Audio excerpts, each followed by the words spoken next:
What's up, everybody? Welcome back to the channel. In today's video, we're going to be discussing the ins and outs of sports card collecting.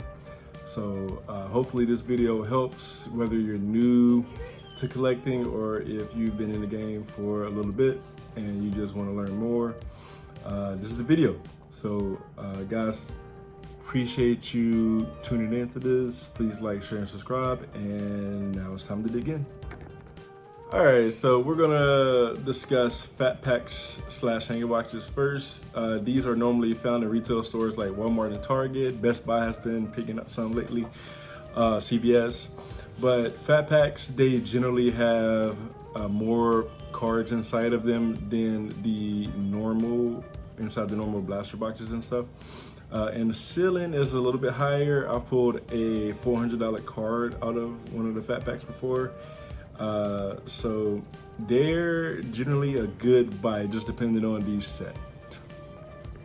All right, the next type of box we're going to discuss is called the blaster box. Blaster boxes are found in retail stores such as Target and Walmart, and they tend to have fewer packs per box. Depending on the sets, and what I mean by set, you could have like optics, leg, prism, rookies and stars. Just depending on the set, the ceiling could be humongous. So these are generally really good buys, just depending on the cost. They're normally ranging from $24 to about $30, $35. So, all right, the next type of box we're discussing is called the hobby box. Hobby boxes are generally going to be much more expensive than blaster and fat packs. And that's because they come with guaranteed like inserts or autographs, parallels, stuff that you won't find in those blaster boxes. So they're gonna be pretty expensive. They range anywhere from $100 to upwards of 10K.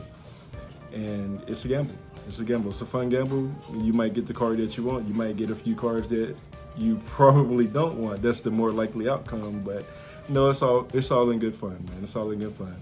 Hobby boxes are going to contain more of those valuable cards, and that's why they're more on the expensive end. So if you're looking to chase those like $5,000 cards, then the hobby boxes are definitely for you. These can only be found online via Panini's website, or you can get it from your local card shop, or if you search online from a card shop that has an online presence, you can get it from them as well. Okay, inside of those boxes and packs are the cards, right? And we're gonna start off discussing the least valuable of those, and those are the base cards.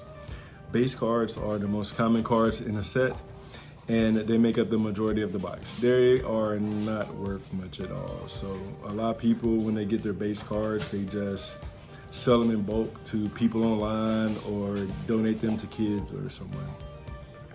Next up, we've got the base rookies. These are the true rookie cards of the athletes. All right, some sets have the variations, and you can tell because they might have like a V on the back or something, or they might be slightly different from the base card. So these rookie cards are found in all boxes and packs, and some are worth more than others. See Trevor Lawrence, Joe Burrow, Paulo Banchero, those guys like that, that are putting in work in their respective sports. Their cards are going to be more valuable because they're more popular and people want them. So there you have it. All right, next up we've got parallel cards, and these parallel cards, they run parallel to base cards. They have a similar look to them, but they are normally a different color or texture, right?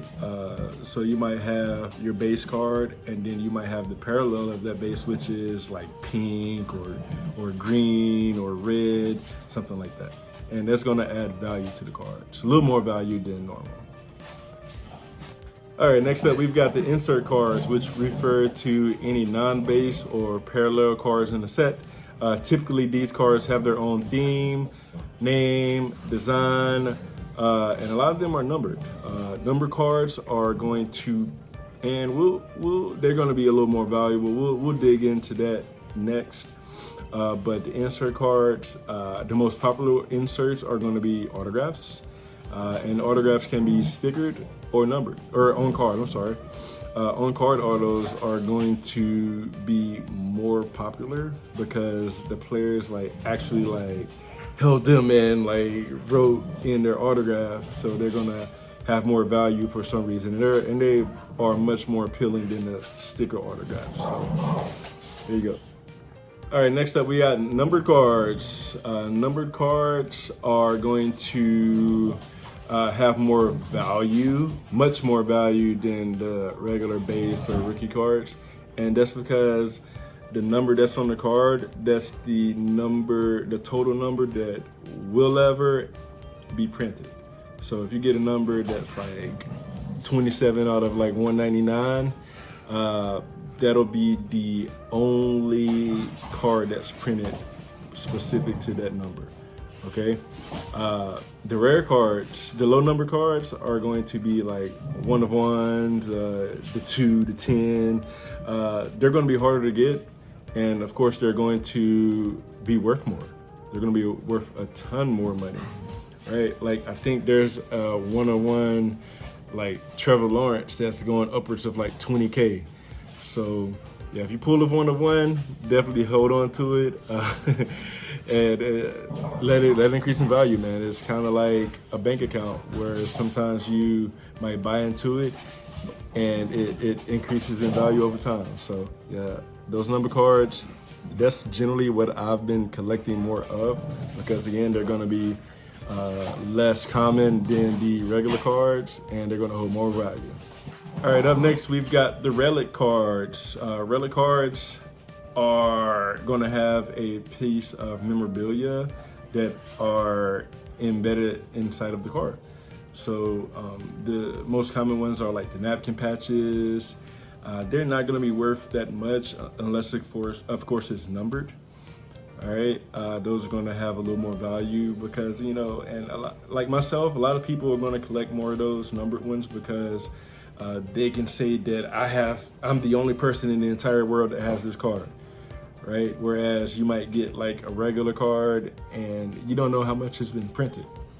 Okay, so it might be overprinted, right? So those Relic cards could be game worn, and of course that's going to add a little bit more value to it because, you know, if a player wore it in the game and it's like one of your favorite players, then of course that's going to have like more value to you, so more sentimental value. So and the most valuable Relic cards are going to be the logos, right? NFL Shield logo, the NBA Jumpman, baseball logos. Those cards are going to be crazy amounts. I think a Luka logo man recently was sold for, man, I think it was upwards of like 100K. It's crazy. It's crazy.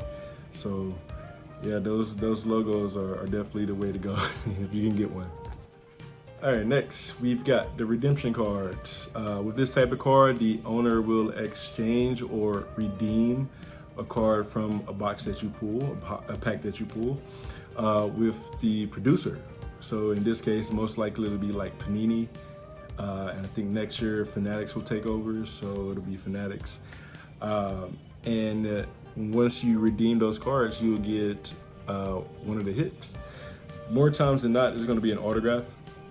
And once they get the player into their facility to sign, they'll ship it off to you.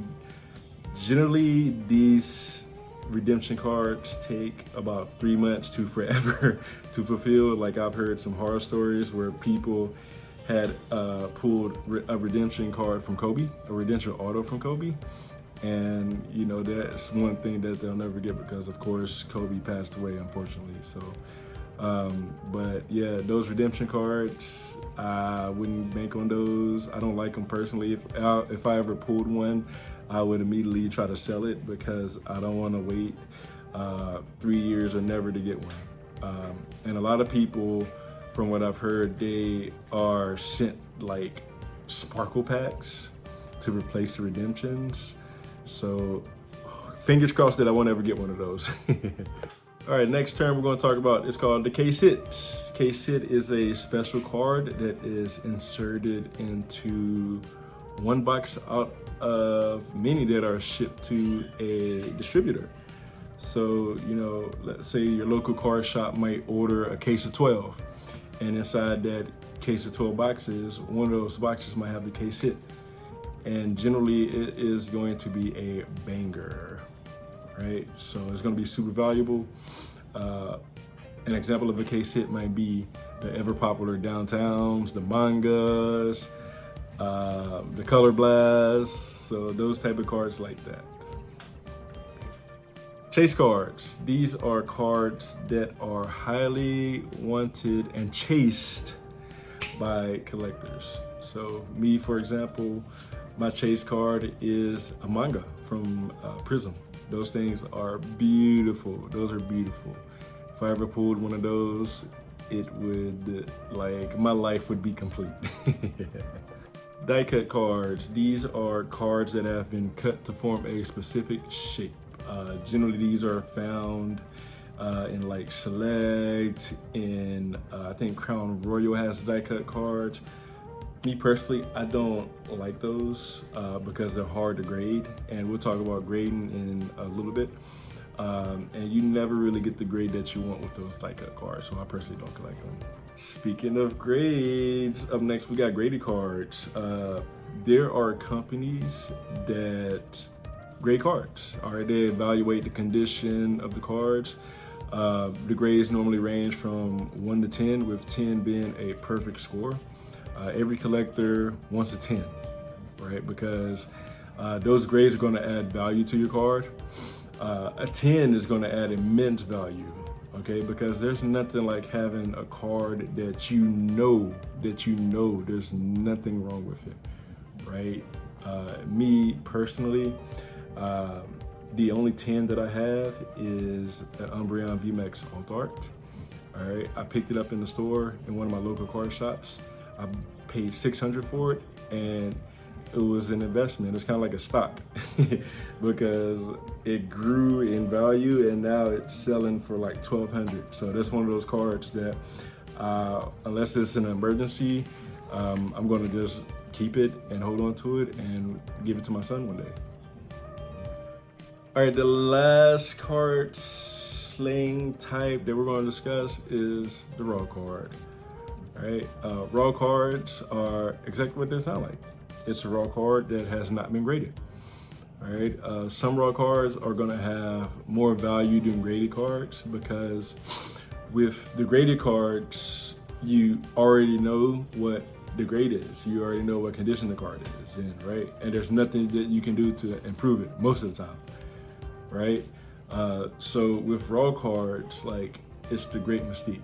Like I mentioned earlier, people want those 10s, right? And if your card gets a 10, like, it's like quadruple the value, right? So you might pay $15 for a card. If it grades and get a 10, like, it's only gonna like maximize the value. So and the service that a lot of people use, that I use, is PSA, right? But Beckett has a really distinguishable service, and CGC, I've heard good things, but those are like the top 3: PSA, Beckett, and CGC. The other ones are a gamble because they're not as reputable, and their scores are not going to mean as much to some people because, you know, they're like lower companies. So guys, that's pretty much all I have today. If you held on this long, I appreciate you tuning in. Hopefully this helps you in your card journey, whether you are a beginning collector or you have been in it for a while. So thanks for watching. Please like, share, and subscribe. Catch you guys on the next one. Peace.